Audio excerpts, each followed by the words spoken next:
enjoy this happy day. Eid Mubarak, come on, let's celebrate. Eid Saeed, let's enjoy this happy day. Hi everyone, welcome back to my channel. তো এটা হচ্ছে আমার ঈদের দিনকার blog. তো এটা হচ্ছে ঈদের আগের দিন। এখানে আমার আব্বু দাঁড়িয়ে রয়েছে আর এটা হচ্ছে আমাদের বাড়ি। তো আমি এরপর সোজা চলে গেছিলাম রান্নাঘরে। এখানে আমার আম্মু আমাদের জন্য সুন্দর সুন্দর খাবার রান্না করছিল আর এটা ছিল আনাসা। আর আমি তোমাদেরকে একটু হাই করে দিচ্ছি। এরপর আমি পরে নিয়েছিলাম মেহেন্দি। তো এটা হচ্ছে আমার ঈদের মেহেন্দি। কেমন হয়েছে অবশ্যই আমাকে জানাবে। এরপরে আমরা খেয়ে নিয়েছিলাম ডালের বড়া। এটা বেসিক্যালি ছোলার ডাল দিয়ে তৈরি করা হয় আর খুবই সুস্বাদু হয় খেতে। তোমরা অবশ্যই বাড়িতে ট্রাই করে দেখতে পারো। তারপরে আমরা চলে গেছিলাম বড়াম্মুর ঘরে আর বড়াম্মু আমাদেরকে এখানে খেতে দিয়েছিল অনেক অনেক চকলেট।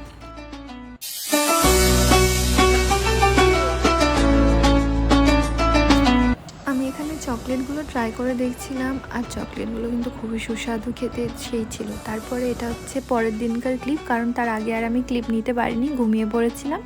তো এখানে আমাদের ছাগলটাকে আমি একটু আদর করে দিচ্ছি আর ছাগলটা কিন্তু দেখতে খুব কিউট ছিল, তাই না? এরপরে খেয়েছিলাম আমি সিঙ্গারা, আমার ফেভারিট। তার সঙ্গে খেয়েছিলাম সেমাইটা আমার আম্মু রান্না করেছিল আর খুবই সুন্দর হয়েছিল। আর এখানে আমাদের ভাবি দই বড়া বানিয়ে দিচ্ছে আর ভাবির এই দই বড়াটা কিন্তু খুবই টেস্টি হয়। বাইরে যেরকম মার্কেটে পাওয়া যায় তার থেকে অনেক গুণ বেশি টেস্টি হয় খেতে। আর এটা পুরোপুরি হোমমেড। আর এখানে বানিয়ে নিয়ে এসেছিলো হচ্ছে শিরকোরমা। শিরকোরমাটা হচ্ছে ঈদের একদম স্পেশাল আইটেম, খুবই সুন্দর লাগে খেতে। তোমরা কে কে বাড়িতে শিরকোরমা খেয়েছো ঈদের দিন অবশ্যই আমাকে কমেন্টে জানাবে।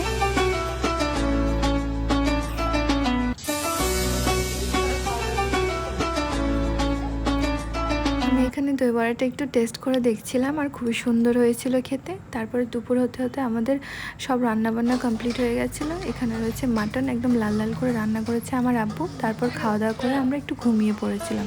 তারপর সন্ধ্যাবেলায় উঠে আমরা সবাই মিলে ছাদে উঠি আর এখানে আমরা অনেক মজা করি, পটকা ফাটাই, সবাই মিলে খুব আনন্দ করি।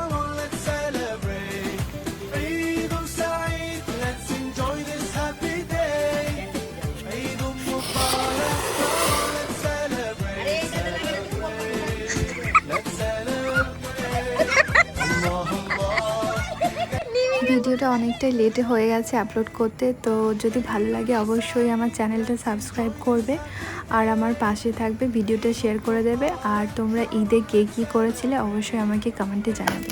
Thank you.